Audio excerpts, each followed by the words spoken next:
Olá, hoje você vai saber um pouco mais sobre os ambientes internos e como que se propagam vírus, bactérias e fungos pela atmosfera dos ambientes internos. E para falar sobre esse assunto, nós vamos conversar com o mestre em engenharia ambiental e doutorando e também empresário na área de soluções ambientais para monitoramento e controle das emissões atmosféricas. Bom dia, Israel. Bom dia, amigo, tudo bem? Tudo, obrigado por me receber aqui, para a gente poder falar um pouco para as pessoas como que é a qualidade do ar, como se controla a qualidade do ar de um ambiente interno. Porque as pessoas se preocupam muito, às vezes, com a poluição do ar lá fora, né? Que é super importante. Mas nos ambientes externos, às vezes, esse assunto ele é um pouco desconhecido. Como trabalhar isso? Legal a sua pergunta. A qualidade do ar interno ela é uma ciência relativamente nova, né? Nos Estados Unidos, por exemplo, ela surgiu na década de 70, quando os edifícios começaram a ser todos selados, né? Entraram caixotes todos fechados e começaram a existir em diversos desses edifícios uma doença que ficou classificada como síndrome do edifício doente. Como não havia renovação de ar no ambiente externo, o ambiente interno ele ficava mais poluído, porque dentro do ambiente você tem fontes de emissão de poluentes, por exemplo, você cozinha alimentos dentro de casa, você tira xerox, enfim, tudo isso gera poluentes dentro do teu ambiente. Os produtos de limpeza, por sua vez, têm odor, né, são fontes. E se você não renova o ar, esse ar fica muito concentrado, então você precisa de trazer o ar externo para reduzir essa concentração. E essa sigla do síndrome do edifício doente, ela ficou assim porque pessoas dentro desses edifícios adoeciam e contaminavam quase que todo o edifício. Então as pessoas passaram a enxergar que a renovação de ar, ou seja, a ventilação externa, ela é fundamental para uma boa qualidade do ar interno. E no Brasil, esse tema surgiu em 2003, no governo do Fernando Henrique. O ministro da Saúde, Ari José Serra, teve um deputado que faleceu por conta de um fungo que estava no sistema central de ar-condicionado. Isso. E aí veio a óbito e o José Serra sancionou a resolução Anvisa 09 de 2003 que trata sobre o tema de qualidade do ar interno. Então apresenta alguns parâmetros. Mas, respondendo agora direto à tua pergunta, o que a gente recomenda sempre é forçar essa ventilação. Então a casa ela nunca deve ficar muito fechada, o aparelho de ar-condicionado tem que ter a função de renovar o ar, enfim, são cuidados básicos, né, que você tem que ter. Certo. No momento em que começam a se fazer prédios, dizem prédios inteligentes, né? Muitos com sistema de ar-condicionado central, isso precisa ser bem trabalhado, não? Com certeza, tem que ser bem estudado. Mas de uma maneira geral, esses edifícios que são edifícios inteligentes, eles estão hoje surgindo com um conceito que é a demanda controlada de ventilação. Então, muitos desses edifícios, às vezes eles têm, por exemplo, já fui em prédios assim, lá nos Estados Unidos, ele tem um detector de CO2. O CO2 ele é um parâmetro que está relacionado à quantidade de pessoas dentro do ambiente. Você inspira oxigênio e expira CO2. É um indicador, né? É um indicador de que você tem mais pessoas. Se você tem mais pessoas, você precisa de mais ventilação. Então, com base nessa informação, ele manda uma mensagem para o sistema que vai aumentar a vazão desses ventiladores, né? Você aumenta o volume de ar que chega aqui no ambiente. Certo. Bem, nós estamos no período da pandemia, né? É inegável que todos estão preocupados ainda com uma coisa que nunca aconteceu na nossa geração, até nas gerações anteriores, de estar se espalhando em grande quantidade vírus, né? E a gente sabe que a conversa, a relação de uma pessoa com a outra, no momento que ela abre a boca para falar, ela está emitindo um aerossol. É verdade. A gente chama, na verdade, todo aerossol de origem biológica é chamado bioaerossol. Então, por exemplo, as plantas emitem os pólens e nós, seres humanos, emitimos partículas virais, ou fungos ou bactérias, né? Então, a gente tem que ter sim um cuidado. Apesar de existir esse parâmetro monitorado na qualidade do ar em ambientes internos, então a gente avalia os bioaerossóis, a legislação aqui no Brasil ela preconiza essa medição a cada 6 meses. Ou seja, hoje a qualidade do ar está boa, e agora que começou a pandemia não está mais. Então, assim, fica um tanto quanto difícil com essa baixa frequência de você conseguir perceber em tempo real o que está acontecendo. A importância da máscara hoje, nesse período. Legal. Essa pergunta ela tem uma relação direta com a atenuação, principalmente do espirro e da tosse. Tá? Porque para você se infectar, né, por vírus ou bactéria ou fungo, você tem que estar exposto a uma carga. Vamos falar de vírus ou a uma carga de partícula viral. Então, estudos que tiveram um tempo atrás com o SARS e o MERS, que são parentes do Covid, eles estimaram que você precisa estar exposto a 1000 partículas virais.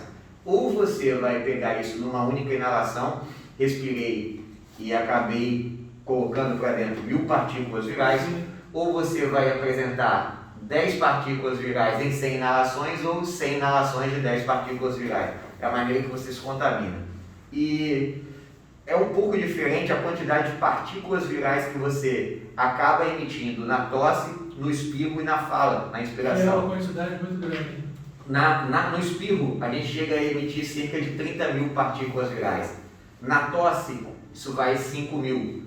E quando a gente está inalando, respirando, falando, é de 50 a 3.000. Então, o que você faz quando você utiliza a máscara é evitar que essas partículas alcancem uma distância maior e possam vir a te infectar. Mas de forma alguma, essa máscara que a gente usa, ela impede essa inalação. Então, quando você está usando a máscara, você está protegendo o próximo. Do outro, né? Isso aí. Sim. Todo mundo de máscara, chega de máscara, passeia e tal. Vamos tomar um cafezinho, eu tirei minha máscara, você tira a sua máscara. E a gente acaba esquecendo pela relação de amizade e falando um próximo do outro. Legal. Só que aí tem ainda uma diferença da forma que você emite essas partículas. Sim. As partículas que são originadas pelo espirro, elas estão mais profundas no teu trato respiratório. Sim. Você sente que a vontade ela vem daqui e você expira. Então elas são mais finas, elas alcançam distâncias maiores.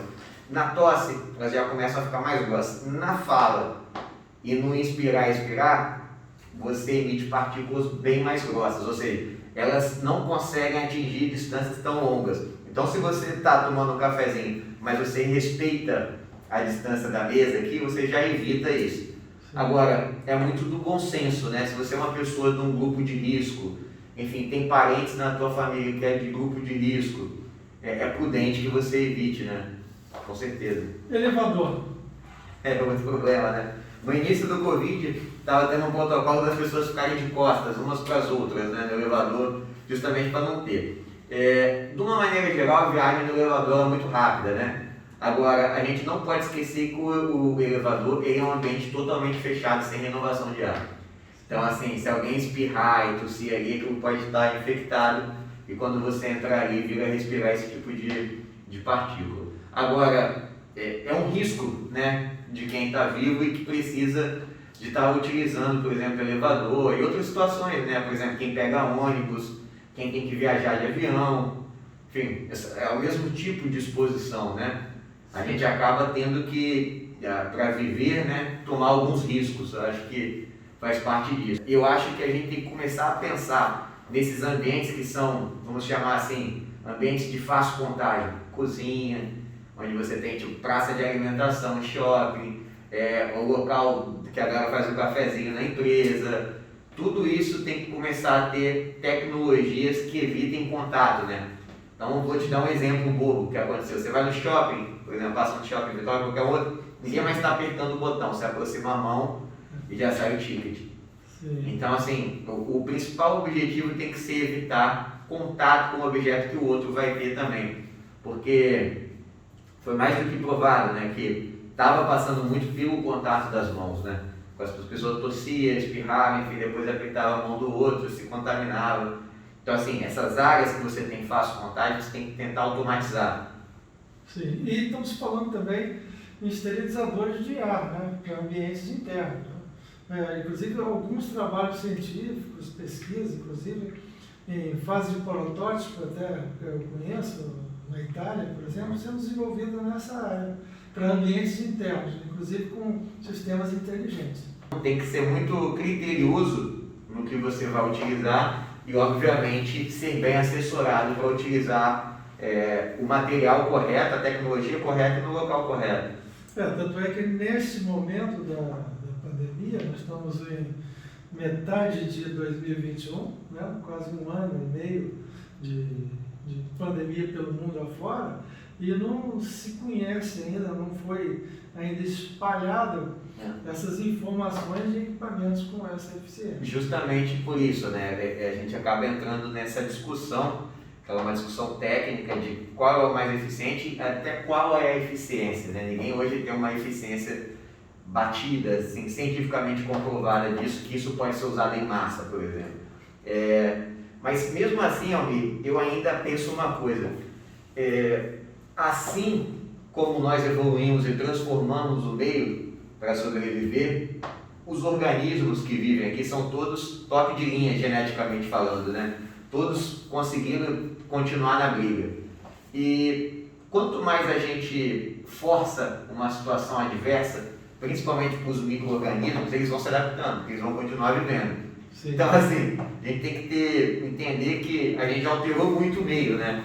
Eu acho que está chegando na hora da gente refletir um pouco sobre que planeta a gente quer para as futuras gerações. Vai ser um planeta realmente com mais pandemias? Vai ser um planeta sem qualidade de vida, igual a gente teve?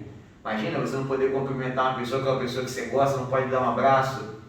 Você não podia sair para o ambiente que você gostava, querer jantar, não podia. A gente ficou literalmente preso dentro de casa. Qual a sua expectativa com relação à qualidade do ar?